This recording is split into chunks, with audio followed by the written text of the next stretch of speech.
Hey, what's up guys? Today we're gonna be doing a Timelord deck profile. This is the first video I've made in a while that I've actually recording my own cards. Mostly I've just been recording my deck profiles on Dueling Book. Anyway, a quick disclaimer, this deck is not very competitive. Okay, it's nice, it's fun, it's casual, never competitive. First things first, you're gonna play 3 Time Maidens. Time Maiden's it's the search card of the deck. Unfortunately, I don't have 3, so I'm gonna have to keep this face down. Pretend it's Time Maiden. So yeah, you play 3 Time Maidens because this card has an effect. You cannot, sorry, if you control no monsters, you can special summon this card from your hand. This card it can be treated as 2 tributes for the tribute summon of a Time Lord monster, but that's not very relevant to be honest. And you can banish this card from your graveyard. Special summon 1 Time Lord monster with 0 attack from your deck, ignoring its summoning conditions. Now that I think about it, the 2 tribute thing, this card counts as 2 tributes is quite relevant actually, because you're able to if you control no monsters, you special summon Time Maiden, and then you tribute for whatever Time Lord. Time Maiden goes to grave, and then there's a second effect in which you can banish this from grave to special summon from the deck, ignoring its summoning conditions. So here's what you do: you special summon, tribute, and then special summon again. That will give you 2 rank 8s, 2 level 4s, and if you happen to open Dion, that's an OTK. So this is very good. Other than this is your main search card. It's the reason I don't have 3 of this card is because in my country, the UAE, there's only 3 copies of Time Maiden in the entire UAE, and the guy with the last copy is not selling his. So that's that. I'm gonna order them online in a day. So anyway, moving on, we have 3 Sandions. Sandion is the big beater of this deck, in which if you control no monsters, all of them share the same effect. If you control no monsters, you can normal summon this card without tributing. Sandion cannot be special summoned from your deck, and you can only control 1 Sandion. That's a unique effect for him. You can only control 1 of them. So basically, you normal summon Sandion and then go for battle, attack over whatever monster your opponent has. You destroy him because he has 4k attack, and then at the end of the battle phase, you get to activate Sandion to burn 2000, just straight up burn 2000 life points. So you can see why this card is very good in this deck. 2 Matrion. The reason you're not playing 3 is because after the first half life points, Matrion becomes not too good. Unless you can get 2 of him out, then you can half life points once, then half life points again, then exceed for your Gustav Max and burn for game. But getting 3 out isn't very useful. And okay, you can play 3, but I play 2 personally for 2 main reasons. One, you only need 2. You don't need 3 to be honest. You want to see this sometimes, not all the times. Other cards you have are also very powerful, so you don't necessarily want to see Matrion only. And the second reason, there is 3 copies of Matrion in the UAE. 2 with me, 1 with the same guy that's not selling me his Time Maiden. So that's that. Moving on to Raphaon. If this attacks into a monster at the end of the battle phase, you get to inflict damage to your opponent equal to the monster's life points. Attack, sorry.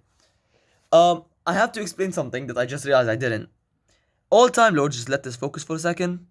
All Time Lords, you take no battle damage from attacks involving this card. And at the end of the battle phase, if this card battled, you get to activate their effects. Neither player takes battle damage from battles involving Time Lords. So that's very important to mention. You can just leave them out and they'll just absorb whatever happens. Moving on to Xavion. When Xavion attacks, basically you get to, at the end of the battle phase, shuffle back all cards your opponent controls from shuffle back all cards in your opponent's graveyard. And when the opponent draws a card once per turn, you get to inflict 1000 life points. So for their draw phase, you get to inflict 1000 life points.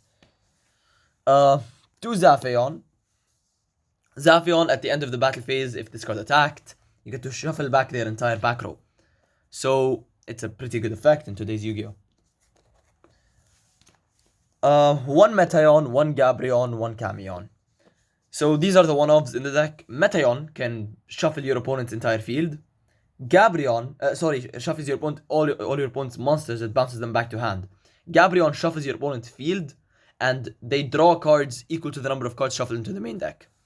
And Xavion targets a card, shuffles it, and your opponent can't respond to it, and then your opponent takes 500 life points.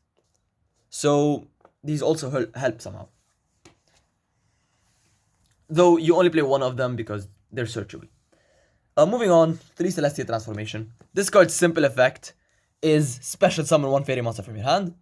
That monster's attack is halved, and it cannot attack until and it gets destroyed during the end phase. Best thing about Timelord, can be destroyed by battle or card effects. All of them. So you special summon, attack is halved, effects not negated, and doesn't get destroyed. Best card, absolutely play 3. 1 for 1 and Foolish Burial. Foolish Burial to send your Time Maiden 1 for 1 to special summon it. That's it. And 3 Cauldron of the Old Man. It's basically your main burn card in the deck. As you noticed, since they can't be destroyed and you take no battle damage, you want to be able to burn the opponent at least once per turn. So Cauldron of the Old Man's good. And if you draw 2, the timer for the opponent even just gets lower and lower. Like, that's even better.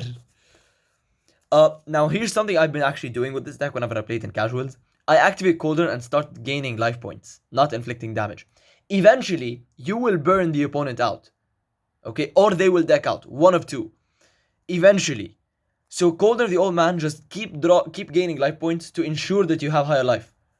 This deck is the type of deck that runs into time for game. Like that's basically it. 3 Extravagance, 2 Duality. Your draw engine, basically. 1, not everyone affords Prosperity. And 2, Extravagance's effect is sometimes better than Prosperity. You don't really care about your extra deck, and drawing 2 could be better than adding 1.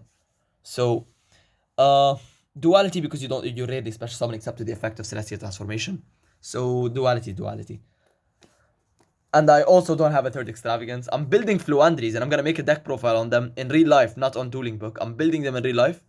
So, once I get the 3rd Extravagance, I think I'm missing Apex Xavion, and I'll be done with the entire thing. So, 3 Yaki. This is, of course, after the ban list. After the February ban list. Now we're able to play 3 Yaki. 1 second, let me move these up here, because you're playing a lot of board wipes. 3 Torrentials and 2 Dark Holes. So this is your board wipe. Your monster board wipe, basically. Dark Holes, you only play 2 of because I didn't find anywhere to fit them, and you're already playing 43 cards in the main deck. So, Triple Raigeki to just one-sided nuke, Torrential to nuke them on their turn, and Dark Hole in case you don't draw Raigeki. So this is broken. And the best thing about these cards is that almost no deck sees them coming. No one expects for you to main Raigeki. But now that it's at 3, people will start expecting it. So might as well just main it. And finally, my 5 Floodgates, 3 Summon Limits, and 2 there can be only 1. The reason some limits aren't even sleeved is because I took these out right out of my binder. This deck is dismantled. I have this in bits and pieces everywhere, like all around the place. So they're not all of them are sleeved. Summon Limit is like one of those examples. Summon Limit is a very powerful card, and you rarely special summon 2 times per turn, and rarely special summon more than 2 times. And there can be only 1 because it's broken. That's it. Moving on to the extra deck right now. As I already said before, extra deck isn't very relevant, so just might as well. 2 Super Dreadnought Rail Cannon that enables OTKs for extra 2k. 2 Super Doras because why not? And 1 Leap. Those work to bring you out a 4 material Zeus. This is burn 2k, this is attack for 6k, and Leap just in case, Dora, sorry, in case you want to just get an untargetable beat stick. I just wanted to fill the space up, to be honest. And 1 Sky Palace. It's a destroy 1 and then burn 1,000. So, pretty good. Moving on, there's a Zeus. And then Assembled Nightingale. Assembled Nightingale just in case you get two Time Maidens out. You're able to go Assembled Nightingale, attack directly, inflict 800, I think. Yes, it's inflict 800 and then go for Zeus. So, yeah, that's basically it. Then there's Nightmare Phoenix, Win, and Oza, and the most important card in the entire extra deck, Halki Fibrax. Halki Fibrax does absolutely nothing in this deck. The only reason I'm playing this is to flex the ultimate rare that I pulled yesterday. That's it. Win and Oza because Tri Brigade is quite popular right now, even though it got nerfed with the ban list, but you might still encounter it, so just in case you can like steal a monster. And Oza, because... Why did I play Oza again? Oh, also because Camion, sometimes you actually end up with cards you don't need, and you can replace you and at my locals I have quite a few Earth players and quite a few Adamanticators, so Oza is there just for those. And Phoenix is Phoenix. So this video wasn't my longest video. It's barely 10 minutes. So see you guys next time, I guess. I'm gonna record the second video today and publish it either the same day or the next day. So yeah, see you guys next time.